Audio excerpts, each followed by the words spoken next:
this episode, we're going to talk about a topic we've discussed in the past, but it's so important.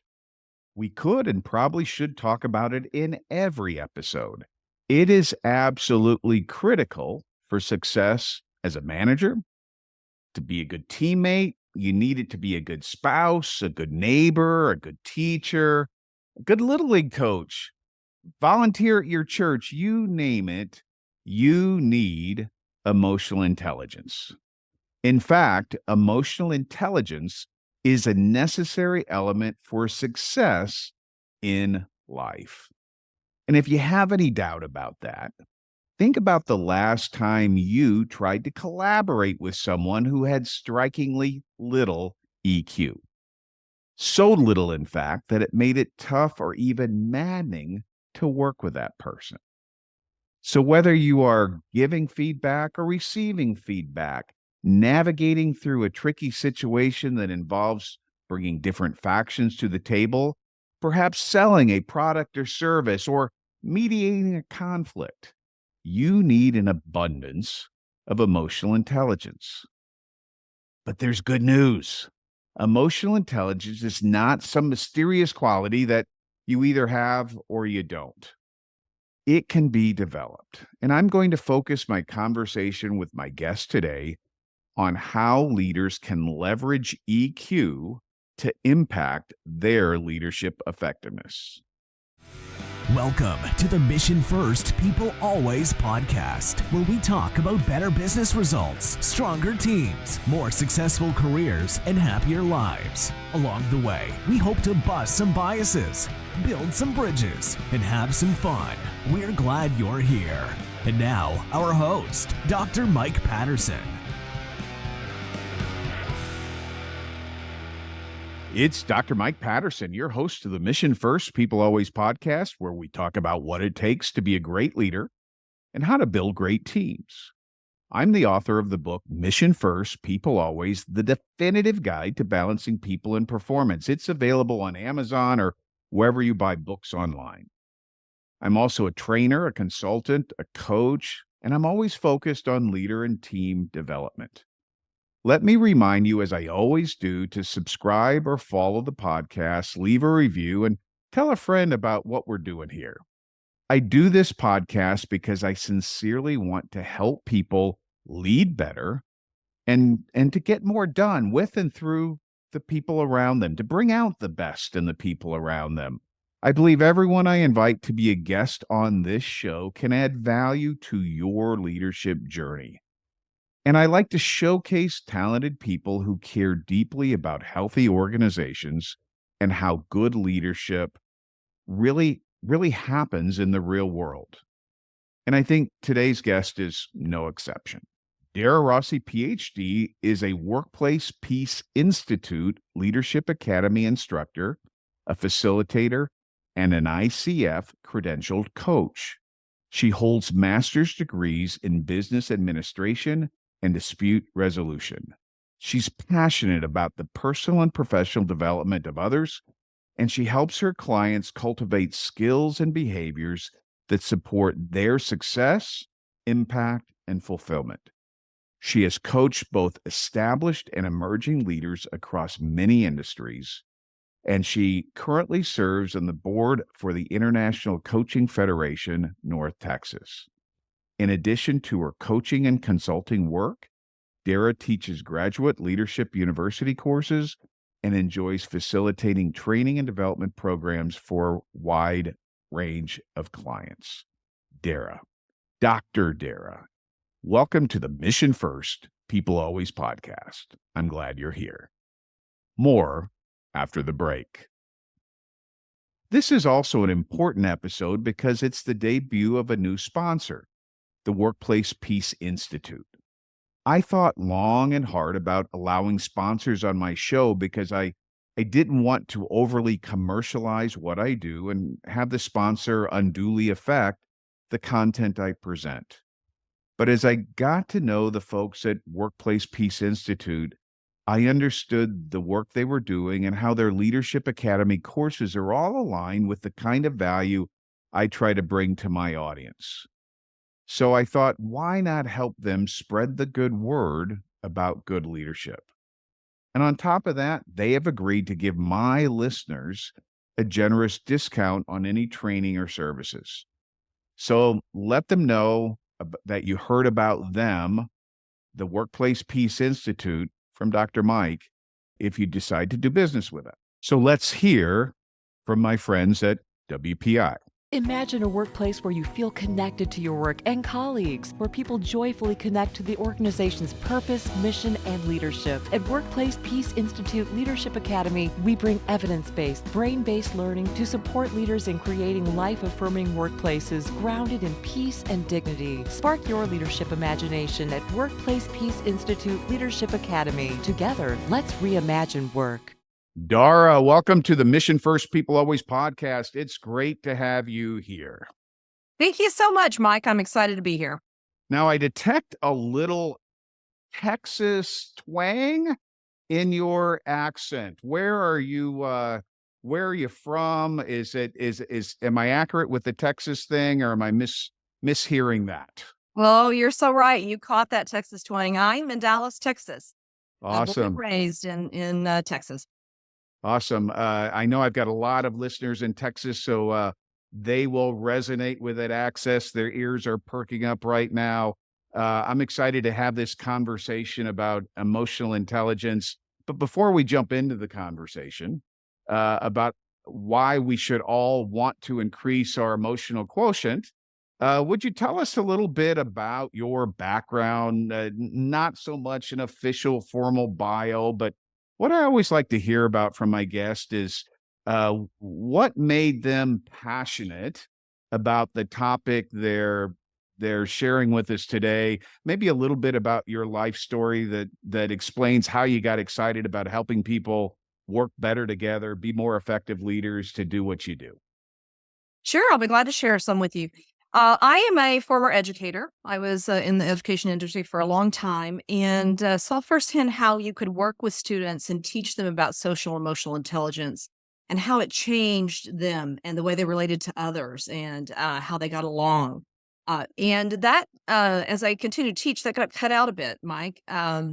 Testing became a strong point, and so some things went to the wayside. And I think a big focus on that social emotional learning was one of them.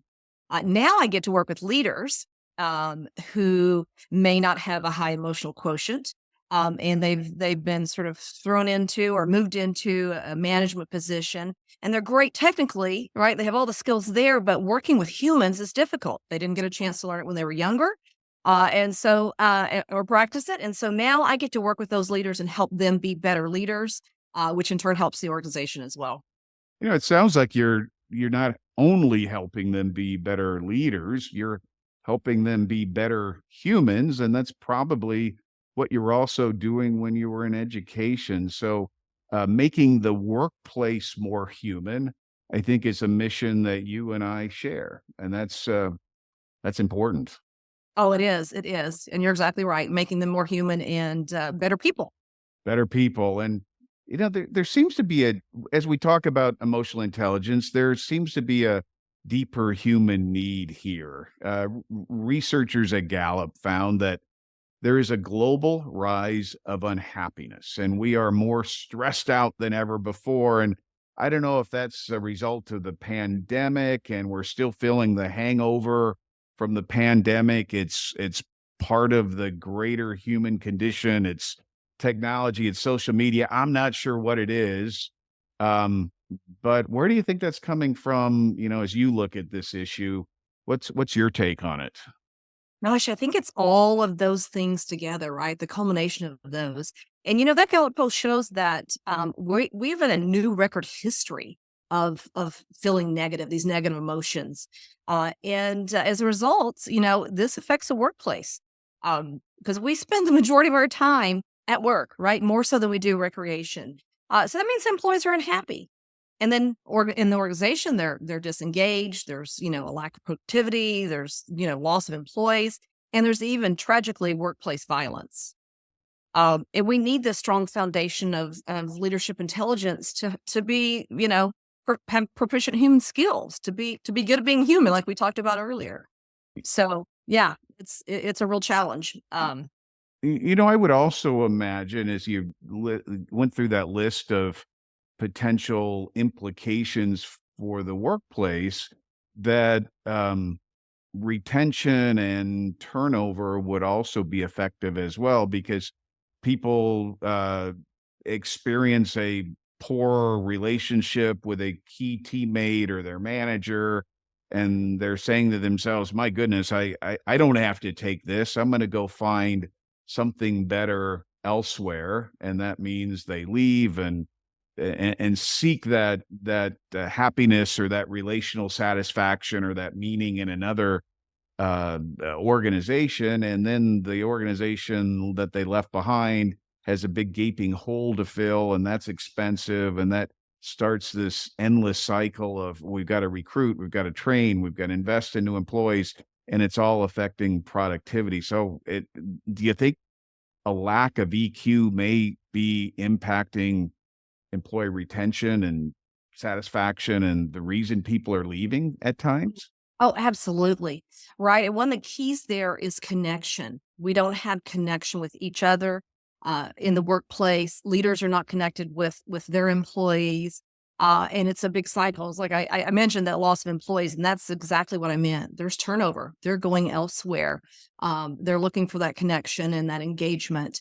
And the cycle keeps going. They leave, you hire, they're unhappy, they leave. 50% of people in the workplace leave because of a bad boss. Right. Right. So if the leaders aren't developing these skills in emotional intelligence, right, it perpetuates that cycle. So you've described emotional intelligence as an inside out model and how this view is really critical if we want to feel connected with others in a meaningful way. It focuses on understanding one's emotion, and it being emotional intelligence, we focus on understanding one's emotion, learning to master oneself, and EQ serves as a guide for our behavior towards others. Using this knowledge is really a guide to one's behavior in a what you say is a pro-social manner. So I'd like you to do two things. Could you describe what you mean by inside out model? I want to make sure I understand what you mean by that. And then this word that I don't use often, pro-social. What does that mean? Okay. Well, I can tackle both of those. The first one is Inside Out. There's a great, I think it's a Disney movie. It might be called Inside Out, which is good. It talks about emotions. I mean that inside out, we have to start with ourselves. If you're going to build your EQ, you have to look inward. You have to shine that flashlight inside. You have to know how you recognize and manage your emotions before you can see how that's perceived by others, right? So it's all about that self reflection. And that's where most training on EQ starts with you being able to become self aware. Now, prosocial behavior, I'm glad you asked about that. It really, what it means is individuals act to benefit others rather than themselves, right? Which that serves to build connection, again, that we were talking about just a second ago. And I don't know if you're a Brene Brown fan. Mm-hmm. If you're not, you should jump on that bus because Yeah. Who isn't? Yeah, who's not a Brene? And she's a Texas girl, you know that. She's down here at University of Texas. She talks about connection a lot, but she says that's why we're here, right? We're hardwired to connect with other people. It gives us, purpose and meaning in our lives. And without it, frankly, there'd be suffering, which we see some of that going on right now in the workplace, as we talked about. And I think that, directly loops back to the reasons we're unhappy is that lack of meaningful connection. And I guess if we want to see the alternative, it means turning on the news every night. It means sitting in on some workplace meetings with HR senior leadership where we hear about antisocial behavior and the negative impacts of that. So I think this is a critically important topic. Let's go. Let's keep going. Okay. I've been thinking a lot lately about empathy. And maybe it's because I have gotten some feedback along the way that I maybe lack empathy. So I've been very diligently working on building empathy. So I'm curious, how let me reframe the question, does emotional intelligence relate to empathy? Is empathy an outflow of EQ, or does empathy fuel EQ? Maybe it's a chicken and the egg question, but how does EQ and empathy, are they aligned, or how are they connected, if any, in any way? Yeah, empathy, I think, is a part of EQ. It's one of those components, one of those skills you learn once you look inwardly, as you start to look outwardly and working with others, that you develop that empathy. And I'm glad you asked about that, because I recently read a study. It was from, how was the state of the workplace? I think it was from Business Solvers. And it was a survey they do annually, and it was in the thousands that the number was pretty large that they interviewed. And it was, I don't know, it was employees, HR, CEOs, it was across several different industries. And they showed that empathy is consistently tied to business impact, right? That's crucial. And also, all these people, the employees, the HR professionals, CEOs of workplaces, they all said that empathy is universally important. But there's a big gap here. Researchers found this gap that where, like there's like, I don't know, about 48% of employees believed that the company as a whole was empathetic. Many more CEOs thought it was empathetic, right? So there's a gap between what's really the employees are seeing and what the CEOs are thinking. Another one there is that 80% of employees said they'd be willing to work longer hours for employees if they view them as empathetic. So empathy is key in the workplace, right? Being able to put yourself in the place of the other person, particularly as a leader, right? When you've got to deliver some bad news, right? And you've got to tell them, this project's coming up and it's a shorter timeline, or, what you've got to let, maybe there's rifts going on in the organization, whatever the case may be, particularly when it's a difficult conversation, you've got to be able to use your empathy and understand where your direct reports or whomever you're talking with is sitting. Yeah, I think the evidence is really quite clear on that topic. Empathic leaders are more effective leaders. So if empathy is part of EQ, let's talk about how we build EQ. But let's back up a little bit. And this is a question you probably hear a lot in your world. Are some people just born with high EQ, the capacity for self-understanding and knowing other people? Is it a quality we're born with, like charisma perhaps? Or is it a skill that can be developed? And since you have a new course with the Workplace Peace Institute that teaches EQ, I'm kind of expecting a particular answer here, but I want to hear you explain how you could raise your EQ. Okay, well, EQ and IQ are a little bit different, right? IQ is more difficult to raise than EQ. And I think our where we are with EQ is due to a little bit to our personality, but it's also greatly due to our environment and maybe how we've grown up. And let me give an example of that. Growing up as a young boy, you might have heard something like, "Boys don't cry," right? Don't cry. Don't. So sometimes our emotions were stifled, right? We didn't learn that. And then in some environments, you learn to express emotions and talk about it.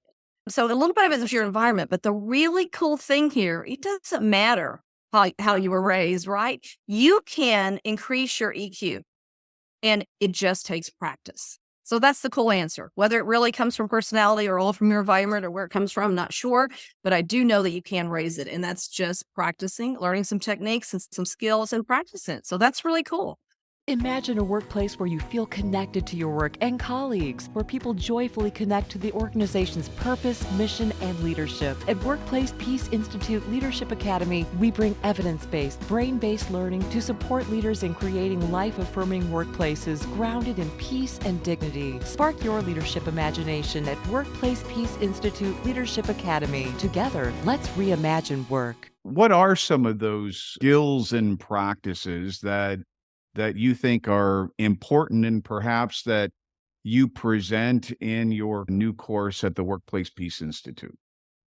Yeah. Well, the first one is, you mentioned that earlier, was that self-awareness. You have to learn how to be self-aware, right? You have to learn when you're having an emotional reaction to something. Because when our emotions take charge, Mike, you can't think about it. There is no thinking. Your prefrontal cortex is shut off, right? So becoming aware of your emotions and your thoughts and then your behaviors, right? How do you react? Some people are very reactive. They have emotion and boom, they do something reactive. So once you learn that pattern, then you can learn to change it, right? You can be aware of knowing what's going to activate you so that you don't get emotionally charged from it, and then you can behave in a different way. Once you do that, then you have to learn how to really to manage them, right? That impulse control and manage it in a healthy way.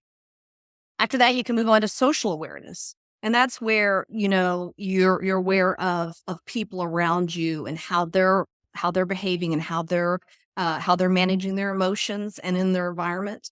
And we're really social creatures. So that social awareness is key. That goes back to helping us connect again, right? Being able to read each other and be aware of emotions. And then you can move into like managing relationships. Once you can manage yourself and you become really social aware how you affect others and they affect you, you can manage your relationships and allow you to improve interactions with others. So you can relate and respond really appropriately. Again, building those deep connections. Finally, and this is part of my course too, is at the very end, it's about leading with emotional intelligence. So now you can manage yourself, you can manage your relationships, you're great at the social awareness. What do you do with all of that in an organization, right? How you lead with emotional intelligence.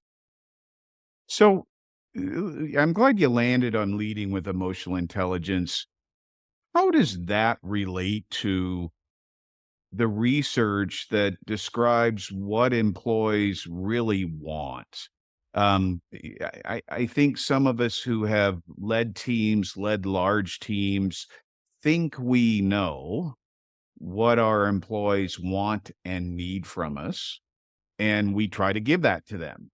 But as new generational cohorts become more present in the workplace, I'm wondering, maybe I don't know what employees want. So, is there any research out there that helps us understand what it is exactly that employees want from us, and how does emotional intelligence fit into that research, if at all? Well, actually, it does fit into the research and it's there. I kind of geek out on research and love to, coming from an academia background. It's really clear what it says. They want a leader they can trust, number one, right? That's at the very top. Number two, they want an empathetic leader who intentionally shows empathy, right? You can't just be an empathetic leader without really walking the walk, and they want to see that. They want also a leader who promotes diversity and inclusion, right? Being able for people to connect and have that transparency as well.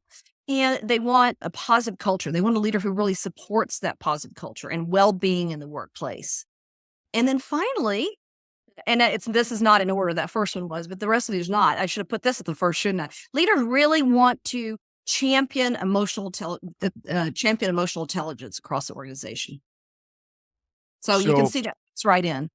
so Dara, is emotional intelligence an individually developed uh, skill? Is it just something that leaders ought to be focused on as individual leaders? And the answer to that, I'm sure, is yes, we should be focused on that.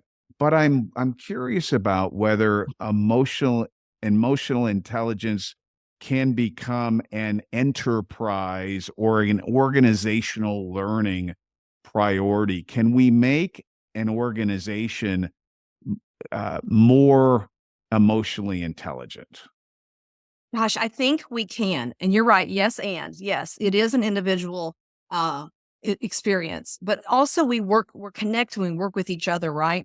I heard this gentleman, I think his name was Gary Ridge. He was the CEO for WD-40. I have a couple of those cans downstairs in my garage, but he talked about the workplace being like a petri dish, right? If you remember back from high school science class. And that we need to know that the ingredients that go in there, right, to grow a healthy culture. And if you think about an organization, right, they're like a petri dish. They have purposes and values and strategy, but they're also humanity there.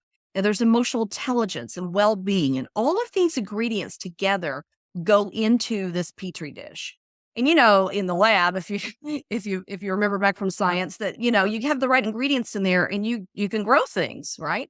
If air gets in there or something else, some other toxicity gets into it, right? It can really mess up what you're trying to grow and do and become very toxic. So the organization as a whole, when it develops an emotional intelligence focus, and that's part of the culture, everybody is working together towards that goal. So it builds a much better workplace with people who are connected, well-being, and then those leaders can then use that in working with their teams and then in the organization as a whole. Dara, what's at risk if we don't build emotional intelligence either within our leadership teams or more broadly in the organization? What are the consequences if we ignore this? Well, I think I mentioned earlier that 50% of employees leave their workplace due to poor management. And some of that is lack of emotional intelligence, right? The way we manage people. I know that, I want to recognize that many individuals are promoted into people leadership roles, and they may have those technical skills and the working knowledge, but they lack the skill set around connecting with and managing humans. And I think that's really, really particularly difficult for middle managers because they manage in all directions. And I think middle managers are one of the most powerful roles in an organization because they manage and navigate from the center. They influence change, decisions up, down, sideways across the organizations. And the company should prioritize investing in leadership development of these middle managers in particular. So does that answer your question? Yeah, that was helpful. And I'd love for you to share. And I know you're a coach, and you've talked to many people in leadership roles about improving their own emotional intelligence. I'm wondering whether you can share um, a major success story. Don't break any confidences here, but just is does a leader come to mind where you started working with them, whether it was through a coaching relationship or training, or maybe they took your online course and they came back and said to you, I am performing so much better, or maybe their boss came to you and said, man, this person is much more effective because. Any of those success stories come to mind? Gosh, Mike, I actually have a ton of them because I never start a coaching conversation and work with someone. And they're like, "Gosh, my emotional intelligence is so low. That's what I want to work on." Right? It never turns out that way, but there's always some of that embedded into the coaching. But one in particular, this client knew that emotional intelligence was a challenge in their leadership. And so we did an assessment and surely found out it was, and in which skills they were particularly low in, and began to work on those. And this particular manager was having issues with managing their team. Team members were leaving. They were having trouble managing, working with their boss and producing the results that they needed to. And really, they're one of those. It was one of those challenges where they wore their emotions on their sleeves. They Mm. really couldn't manage their emotions at all. And in 3 months in, what a turnaround. My client said, unbelievable. They had never been that happy and that successful where they were in their role as they were after working together. And it was simple. It was simple things they changed, Mike. It wasn't these grand, hard things they had to do. Was it challenging? Yes. And did they have to do it over and over and over? Yes. But they built that emotional intelligence muscle, if you will, right? And began to react differently. They trained themselves. It was it was a new neural pathway in their brain because something would happen that would normally activate them. And instead, because of the training, the work they had done, they were able to behave differently and respond differently to issues and to individuals in the organization. That's a great success story, and I'm sure you'd like to multiply those successes far beyond your work as an individual coach. So I think one of the ways you're moving to do that is through this new asynchronous online course you're offering through the Workplace Peace Institute. Could you tell us a little bit about the course, what people will get from it, why they should do it, why it's fun, why it will change their life. What's this course all about? Well, it's broken up, Mike, into 6 different modules. It's nice, and you can do it one at a time. You don't have to start and keep going. You can start and stop. It's great, and it really helps you grow and develop around emotional intelligence, starting from the very foundation. What is it, and why do you need it? Why is it important, right? And to help you understand that emotional intelligence is a life skill, not a soft skill. Just about any job that's posted today, there is some sort of emotional intelligent life skill in there that we used to call soft skills, and now they're just necessary skills. And so this training takes you through everything from the very beginning, the foundation, building that self-awareness, how to manage your emotions, right? Learning to do that, much like the client I was referring to that we had great success, is because this client learned to manage their emotions. So it gives you practical ways. I also think it's really fun, right? I show great videos in there, video clips and things like that. And then you get to take and practice it. That's it, Mike. You have to practice. You don't just learn something and then move on. This is a skill that you're building, and you have to build that muscle so that you have, as I talked about, that neural pathway. You have to build new neural pathways in there so you're not reactive. So it allows you to practice on each of these and take something away and begin to manage your relationships. And each one of the modules has something you're going to take away. And there's also a great, you can chat with your fellow students who are taking the course, the other leaders that are in the course, and talk that way and learn from each other and continue to build on it. It ends with the like I said, that leading with emotional intelligence, where how you take all this together now and use it in leadership, to help you accomplish it, and embed it into all of the social emotional intelligence into your personal and your professional life. So let me pick up on something that you mentioned but passed over quickly. I think it's important. So even though this is an asynchronous, self-paced online course, you can still be part of a learning community. Is that what you said? Absolutely right. Yes, there is a learning community, and that you can interact with those folks, meet new people, talk about what's going on with you and your struggles and how you're applying these new skills that you're learning, and how it's affecting you, and share information that way. It's a I great think resource. Yeah, I think that's a critically important element of all adult learning, that peer-based learning piece. I can't believe it, Dara, but our time is almost up.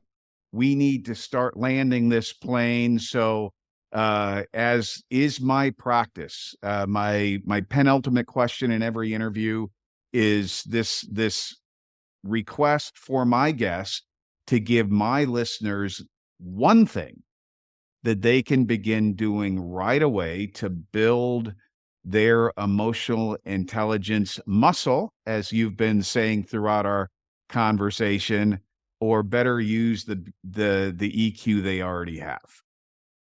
I think, I would say, Mike, to that, I would say journaling.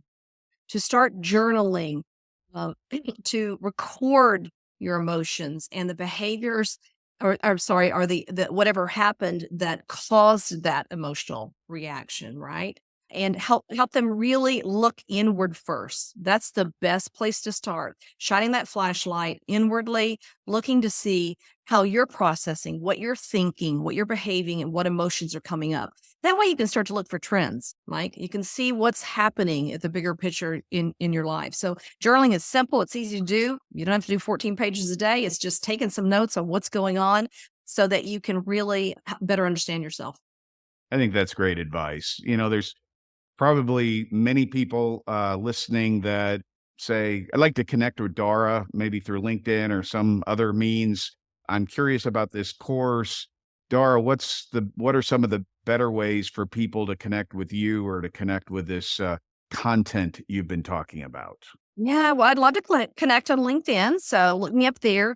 But I know you're probably more interested in learning about this course, right? And so you can learn more about me and this course on the Workplace Peace Institute website and get more information there. I'd love to connect.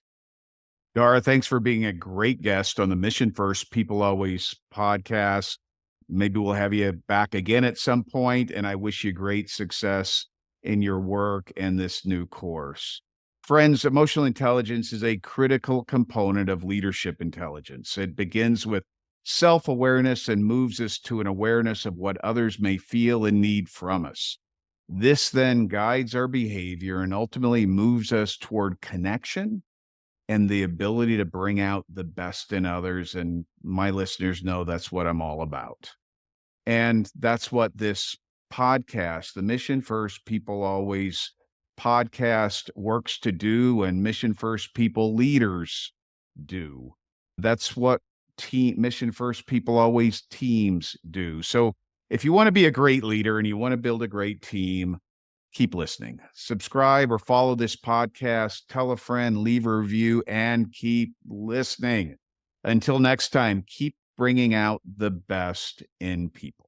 Imagine a workplace where you feel connected to your work and colleagues, where people joyfully connect to the organization's purpose, mission, and leadership. At Workplace Peace Institute Leadership Academy, we bring evidence-based, brain-based learning to support leaders in creating life-affirming workplaces grounded in peace and dignity. Spark your leadership imagination at Workplace Peace Institute Leadership Academy. Together, let's reimagine work.